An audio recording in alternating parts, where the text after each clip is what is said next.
세월이 1개월 15일 45일밖에 지나지 않았는데 참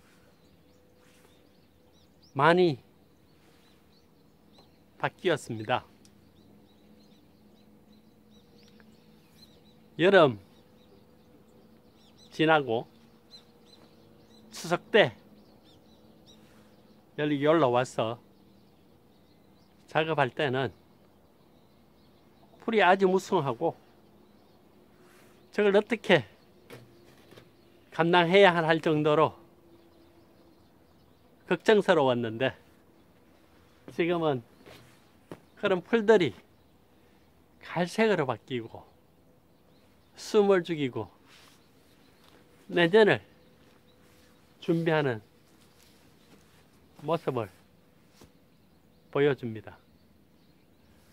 저기 푸르게 있던 풀밭들이 지금은 갈색으로 또는 단풍잎 색깔로 바뀌어서 겨울의 초입을 생각하게 합니다. 오늘 교통 사고가 있었습니다. 오랜만에 한국에 와서 그러니까 자가격리까지 포함하면 45일, 40일 정도 되겠네요. 와서 운전대를 잡고 차를 주차장에서 거지면에다가 옆에 있는 벤츠에 범퍼를 끌었습니다. 아주 흔한 그런 사소한 사고지만은 차량이 벤츠여서 당혹스러웠습니다. 만약에 다른 차종이었으면은 아마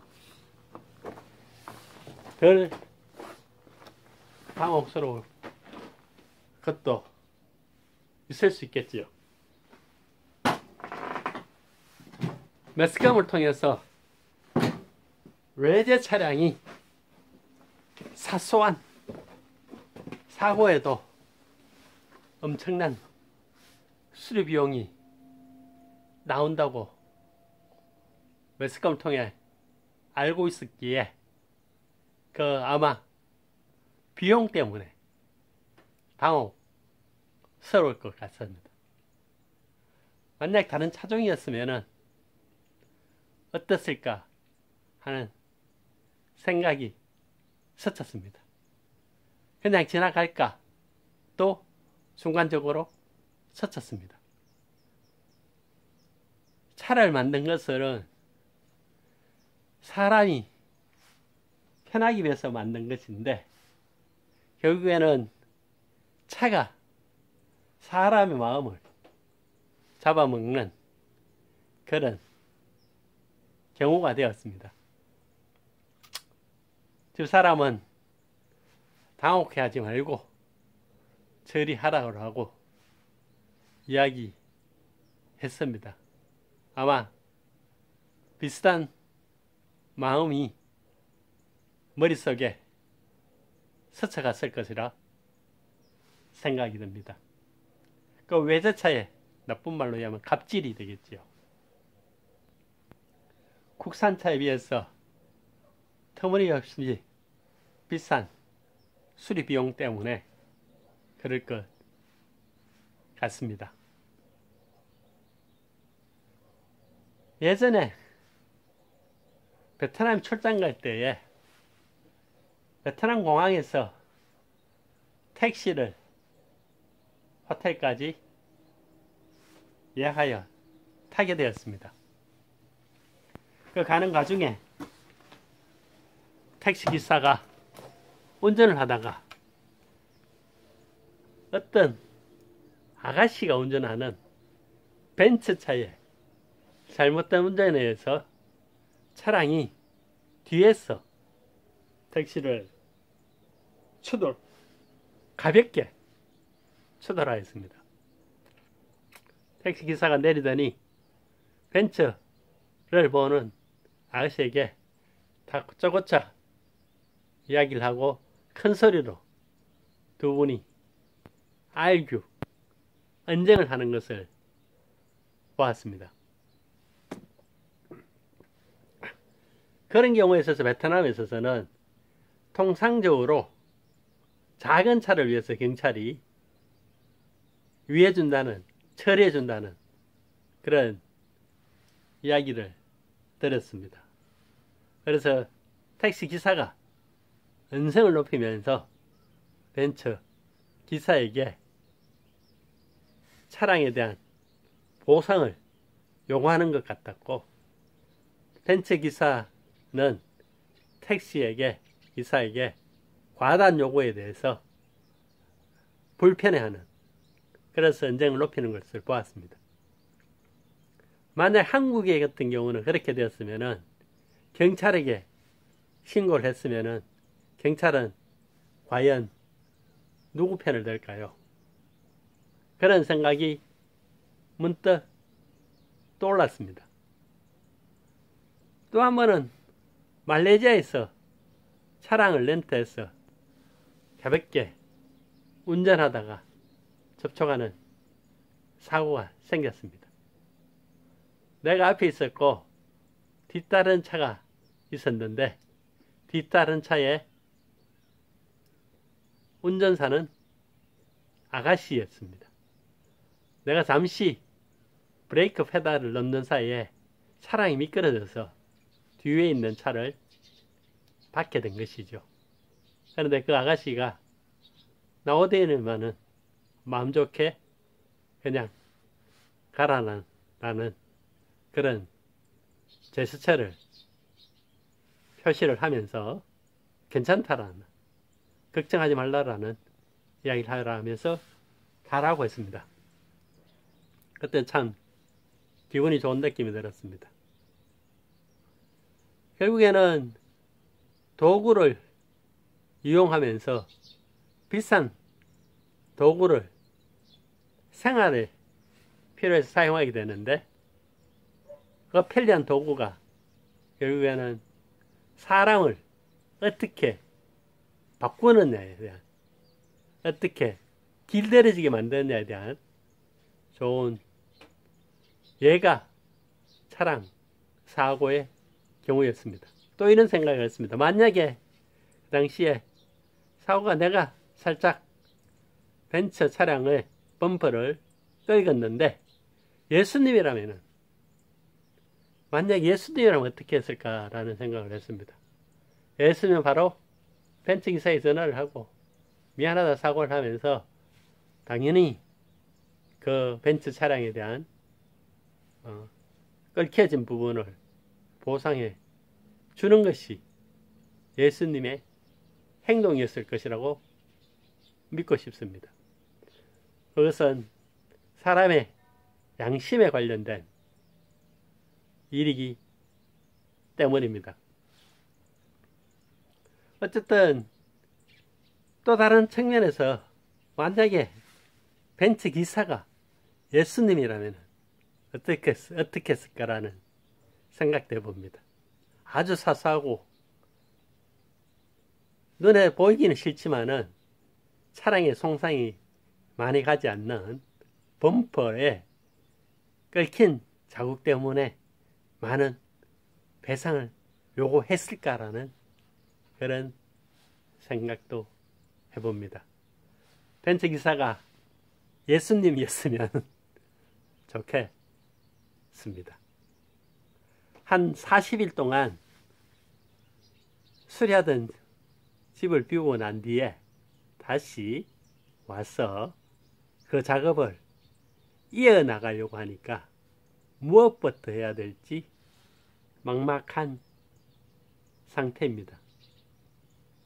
바깥에 풍경은 점점 세월이 가는 것을 보여주고 있어서 시간이 계획한 시간보다 시간이 많이 지나갔습니다.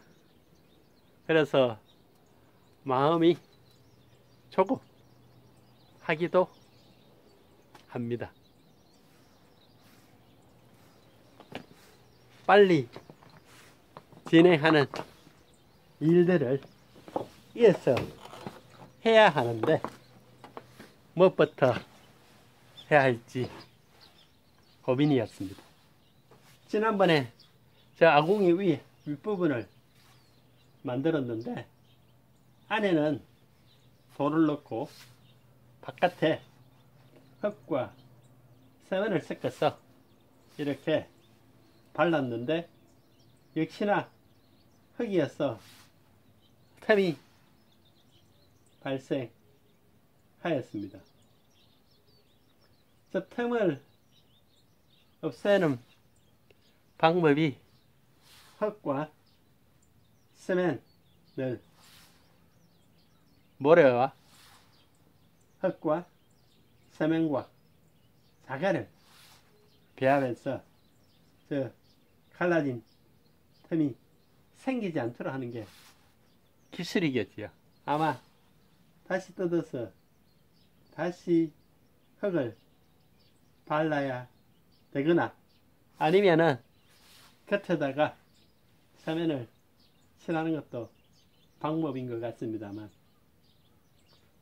속은 어떻게 되는지 모르지만 겉에 저렇게 갈라지니까 보기는 좋지 않네요. 좀 더 연구를 해서 흙과 몰타를 섞어서 저렇게 벽을 만들었을 때에 갈라지지 않도록 해야 할 것 같습니다. 아마 그래서 선조께서는 저기에다가 집을 섞어서 들어갔는지도 모르겠습니다.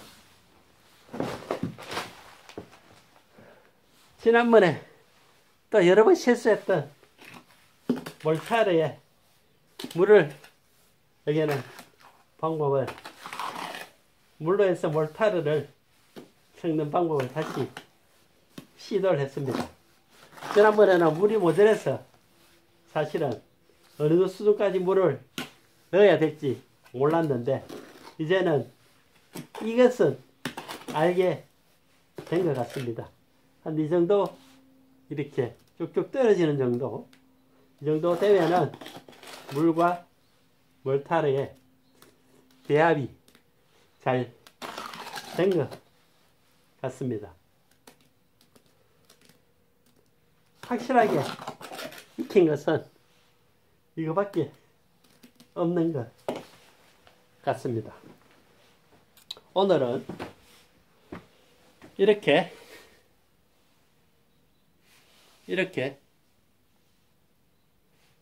저 꿀뚝 아궁이 밑에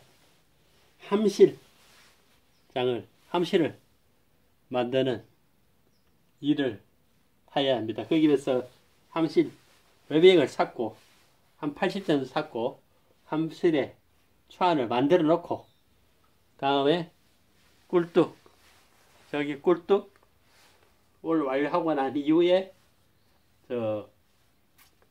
거푸집을 만들어서 그 구들장을 놓을 수 있는 환경과 주루떡을 만들어서 그 사이에 흙과 몰타르를 세면을 섞은 것을 넣어서 이것처럼 이렇게 갈라지지 않도록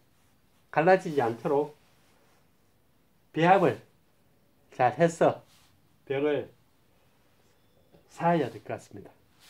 그리고 또 하나의 작업은 내년에 구기자를 심기 위해서 구기자 심을 장소를 선택을 해서 구멍을 내고 구기자를 심을 수 있도록 환경을 만드는 일을 오늘 완성해야